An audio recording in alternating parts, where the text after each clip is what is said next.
Welcome back to another review by Mega Train Lover. Today we are having a look at another new locomotive, and this time, as you can see, it's a Bachmann model, and you can tell from the text it is a class G2A, and you can also tell that the loco is not in the box. It is out of the box. And what you can see here, it says professionally weathered and renumbered. I got this was second hand. It was for about £60, which is an amazing deal. Although it says fit sound, basically this was sent to be fitted with sound to, I got this at the London Vessel Railway Modelling, and it was sent to be fitted with sound, but they never got round to doing it. I think the client cancelled it or something like that, but anyway, it's in my possession now, and if you can see, it's a class G2A. Now, although it says its number is 49402, its number is actually 49064, but it is in the British Rail black livery. However, it says early emblem, but my particular example is in the late crest livery. Now, if we turn to the back, you get tons of information about the class. So, a bit of history about the G2A. They were built for the LNWR, the London North Western Railway, and they were 080s, so 8 driving wheels, and there were 836 of these built, which is absolutely a huge number, and 478 of these passed into BR ownership in 1948. Now, out of 836, only one has been preserved, which is number 49395, and I do believe it's working on the, not sure which railway, but it's been preserved as part of the National Collection, but I'm not entirely sure which railway it's usually found on. If anyone knows, please leave a comment below, I'd really appreciate it. But anyway, after the LNWR, these were passed on to the LMS, and then subsequently BR.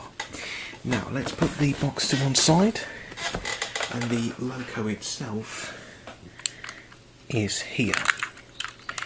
Now, the tender and locomotive are permanently coupled by means of a wire, so it's going to be slightly tricky to show you the locomotive, but I'll do my best. But as you can see, it looks amazing. And there she is. Absolutely beautiful. Now, bear in mind that this is not how it came brand new. This was professionally weathered, and I got this second hand, but nonetheless it is just amazing. One detail which I discovered is really nice is if I try to open this, the smoke box door actually opens. I'll try and, yep, here we go. Oh, for crying out loud, come on, there you go. Yep, here we go. The smoke box opens. Now, inside there's nothing to see, it's just a motor block, but springs back. But nonetheless, that is a really nice touch. So, you know, if you're having a engine shed setting, then, you know, you can have that open and pretend they're cleaning it out. Let's get that shut. The buffers are sprung. This one here is a bit sticky. Might put a bit of oil on that one. You get a NEM coupling on both the front and rear of the locomotive. Just look at those wheels, 8 driving wheels, and I've only just discovered that the third wheel is actually flangeless. So all these wheels, so this wheel and the 2 front wheels, they will have flanges, but the third one doesn't. Not too sure whether that is just a model, whether that was the case in real life. I do believe that was the case in real life, because obviously, you know, it's 8 driving wheels. It is absolutely, oh, pardon me. You know, it's 8 driving wheels. It is absolutely huge. Yeah, it's basically it's a lot of wheels to go around corners. Otherwise, it kept derailing. But yeah, it's really nice. And I do love the wheels. It's typical of a web designed locomotive. All the locomotives designed by Webb look pretty much the same. Obviously the Webb built the coal tanks as well, but yeah, it's a really nice locomotive. Other details are all separately fitted, so the handrails, the safety valves and the whistle, and as you can see there's its number 49064.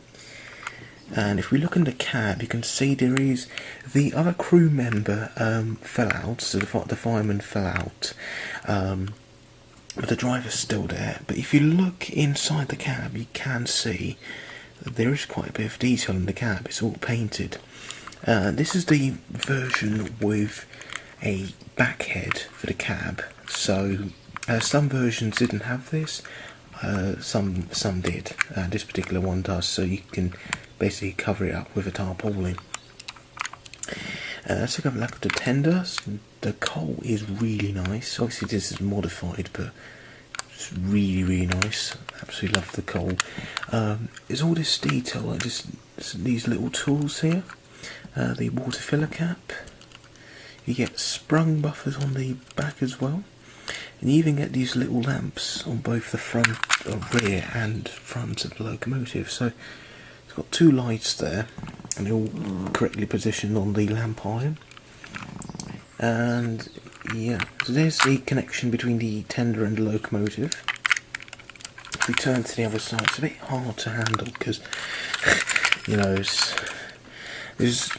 from looking at it, there is no way to split the two, but it's absolutely fine. The reason for the wire is because the decoder actually goes in the tender, which is really nice because obviously there's not a lot of room in the locomotive, or in the engine rather. Which, by the way, the engine is really heavy, so you're not going to have trouble with traction at all. And what else is there? And you can also see the power classification just above the number, which is 7F, so it's really powerful. Wow. But I love the weathering. I love this sort of rust effect around the front of the engine, around the smoke box. And just the whole general dirt effect on the whole locomotive. You know, it looks really worked out, really grimy. Yeah.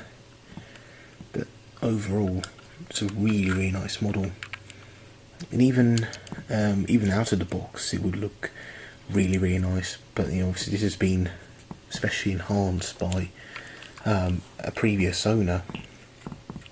It looks amazing. Wow, there's nothing much to say really other than the fact that it's brilliant. I've only just noticed there's no windows at the front.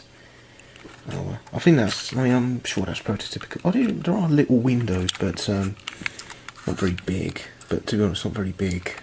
Rather, mostly drivers would lean out of the cab to see the road ahead. Obviously, it's not very clear. You've got this very long boiler at the front, so you can't see ahead very well. But yeah, there's no words really. You get a nice riveting effect at the front. This particular one is rebuilt with I think this is a Belpet firebox, but yeah, overall it's really nice model. Now let's see how this 080 performs.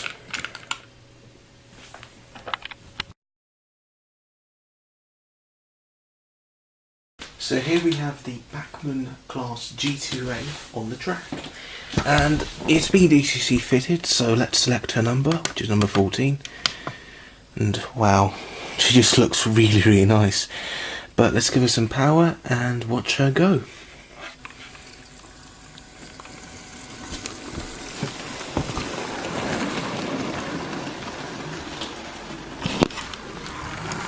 Wow.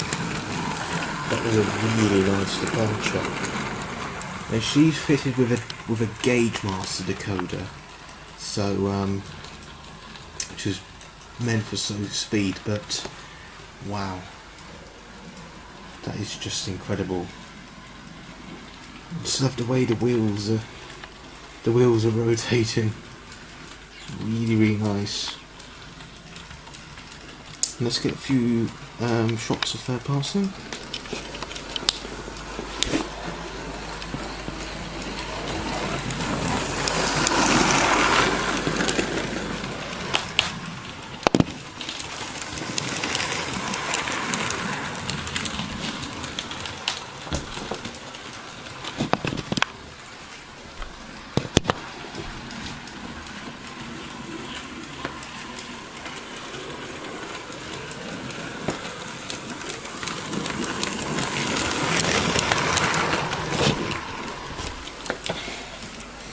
But yeah, on the whole, really nice runner. I'm sure with big driving wheels, she'll have absolutely no problem with traction. Wow.